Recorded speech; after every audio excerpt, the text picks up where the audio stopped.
এবার কানাইয়ের বাবা আসলো বৃন্দা আর কেশবের বিয়ের প্রস্তাব দিতে। অন্যদিকে অবশেষে হয়ে গেল কেশব আর বৃন্দার গায়ে হলুদ। অন্যদিকে কানাইয়ের ইচ্ছে পূরণ করবে বলে প্রতিজ্ঞা করলো বৃন্দা। হ্যালো বন্ধুরা, আমার হৃদয়ের স্পন্দন তুমি ধারাবাহিকের 35তম পর্বের আপডেট নিয়ে চলে আসলাম আপনাদের মাঝে। তো 35তম পর্বে আপনারা দেখতে পারবেন, দেখা যায় রাজেশ্বরী দেবী কেশবকে বলছে বিশাখা কানাইকে ছোটবেলা থেকে দেখেছে, ও কানাইয়ের বিষয়ে সমস্ত কিছুই জানে, তাই ওই একমাত্র কানাইয়ের মা হওয়ার যোগ্য।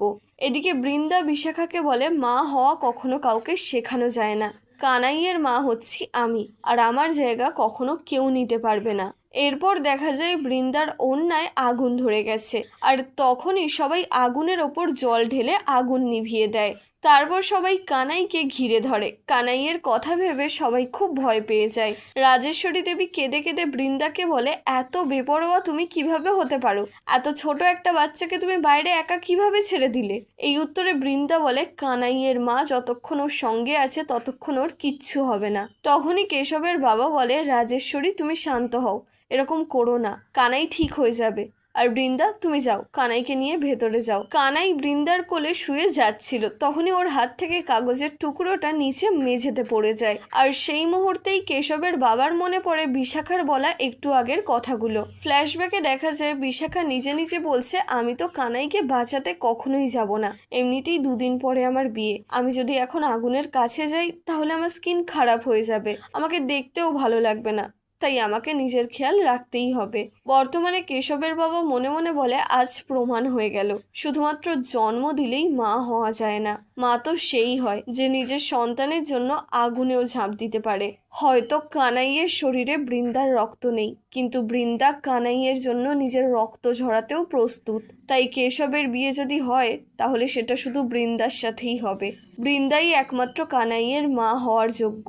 পরের সিনে দেখা যায় বৃন্দা কানাইয়ের আঘাতে ডেটল লাগিয়ে দিচ্ছিল, তখনই কানাই আস্তে করে চিৎকার করে ওঠে। আর ঠিক সেই সময় সেখানে কেশব এসে পৌঁছয়। কানাই কেশবকে দেখে খুব খুশি হয়ে যায়। কেশব কানাইকে বলে কি হয়েছে বাডি, তুই ঠিক আছিস তো?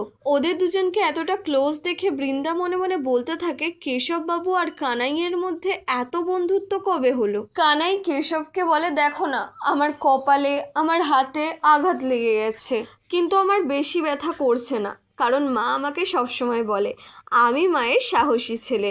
কেশব কানাইকে বলে এখন তো আমি চলে এসেছি, তাই এখন তোমার আর যেটুকু ব্যথা রয়েছে সেটাও ভ্যানিশ হয়ে যাবে।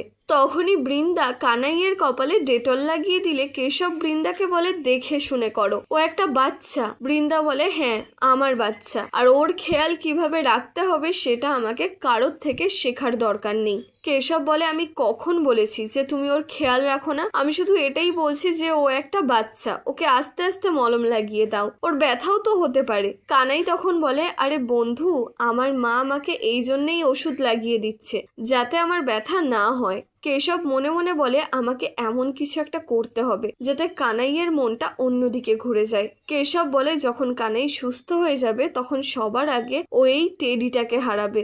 জানো তোমরা ও কিভাবে হারাবে? এইভাবে হারাবে। এই বলে কেশব টেডিটাকে ঘুষি মারতে থাকে, আর কানাই সেটা দেখে হাসতে থাকে। কানাই তারপর বলে আমাকে কেউ হারাতে পারবে না, কারণ আমার কাছে মা আর বাবা দুজনেই আছে। কানাই তারপর ওদের দুজনের দিকে তাকিয়ে বলে আরে তোমরা আমার দিকে এভাবে তাকিয়ে আছো কেন? তোমাদের কানাইয়ের আঘাত লেগেছে, অন্তত তোমরা আমাকে একটা মিষ্টি চুমু তো দিতেই পারো। তারপর বৃন্দা আর কেশব দুজন মিলে একসাথে কানাইকে চুমু দেয়। তখনই কানাই আহ বলে চিৎকার করে ওঠে। বৃন্দা বলে কি হয়েছে কানাই? কেশব বলে কোথায় ব্যথা করছে তোর? তখন কানাই বলে আরে ব্যথা তো আমার মা আর বাবাকে একসাথে দেখে কখন পালিয়ে গেছে। বৃন্দা কানাইকে বলে কানাই অনেক দুষ্টুমি হয়ে গেছে তোমার, এবার তুমি রেস্ট নেবে। এরপর কেশব কানাইকে গুড নাইট বলে ওখান থেকে চলে যাচ্ছিল। তারপর কেশব পেছন ফিরে বৃন্দাকে বলে যদি তোমার কোনো কিছুর দরকার হয় তাহলে আমাকে জানিয়ে দিও। বৃন্দা বলে থ্যাংক ইউ, কিন্তু আমি থাকতে আমার কানাইয়ের কোনো কিছুর প্রয়োজন পড়বে না। নেক্সট সিনে দেখা যায় রাজেশ্বরী দেবী রেগে বলতে থাকে অনেক হয়েছে, একটা বাচ্চাকেও সামলাতে পারে না, আর নিজেকে পৃথিবীর সব থেকে ভালো মা বলে। আজ যদি আমাদের কানাইয়ের কিছু হয়ে যেত তাহলে আমি ওর ভালো মতো খবর নিতাম, ভালো মতো ব্যবস্থা করতাম আমি ওর। ঠিক তখনই সেখানে কেশব এসে পৌঁছয়। রাজেশ্বরী দেবী কেশবকে বলে, কেশব তুই চলে এসেছিস, কানাইয়ের সঙ্গে দেখা করেছিস, ও ঠিক আছে তো, ওর বেশি আঘাত লাগেনি তো? কেশব বলে, কি আঘাত?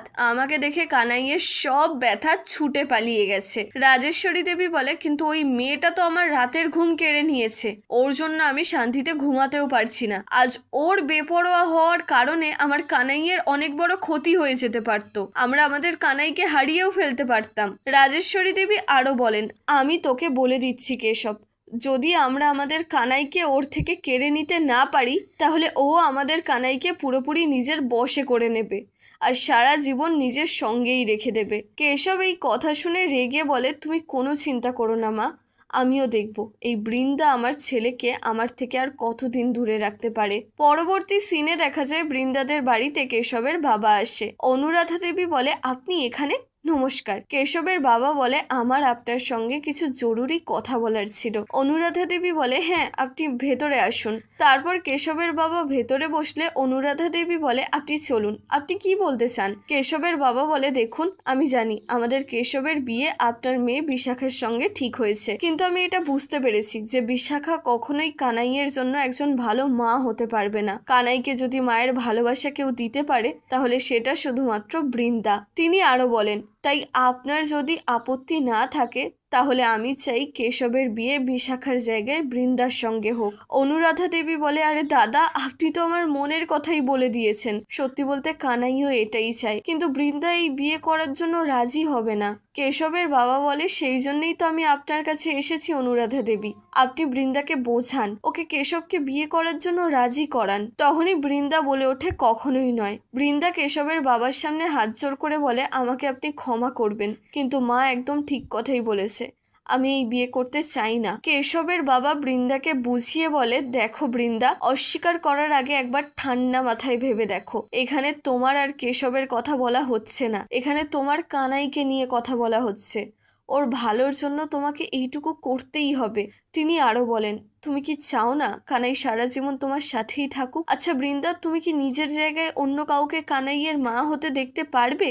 কানাই তোমার মায়া, মমতা আর ভালোবাসার বন্ধনে বাঁধা রয়েছে, তুমি কি এই বন্ধনটা এত সহজে এক ঝটকায় ছিঁড়ে ফেলতে পারবে? তুমি কি কখনো চাইবে তোমার কানাই সারা জীবন তোমার ভালোবাসা পাওয়ার জন্য ছটফট করুক? বৃন্দা বলে, দেখুন আমি বুঝতে পারছি আপনি কি বলতে চাইছেন, কিন্তু আমার পক্ষে এটা করা সম্ভব হবে না। আর এমনিতেও এই বিয়ের জন্য না রাজেশ্বরী দেবী আর না কেশব বাবু রাজি হবে। কেশবের বাবা বলে, আমি জানি এগুলো এত সহজ হবে না, কিন্তু সবার আগে আমি তোমার কথাটাই শুনতে চাই। আর আজ তো আমি কানাইকে বাইরে একা মন খারাপ করে বসে থাকতে দেখেছি। তুমি জানো ও কাগজের মধ্যে তোমার আর কেশবের বিয়ের জন্য উইশ চেয়েছিল।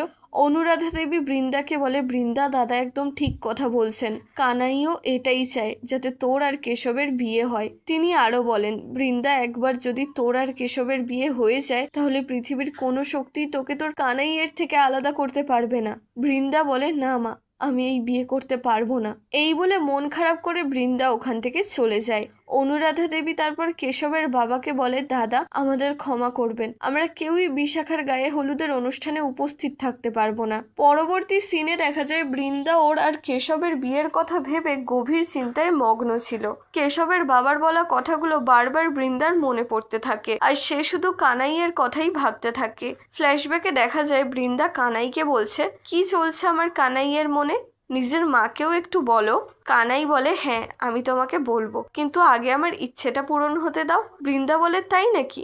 আমি ছাড়া আমার কানাইয়ের জীবনে আরো অন্য কেউ আছে নাকি যে আমার কানাইয়ের উইশ পূরণ করে? কানাই বলে, হ্যাঁ আছে তো, উইশিং পন্ড।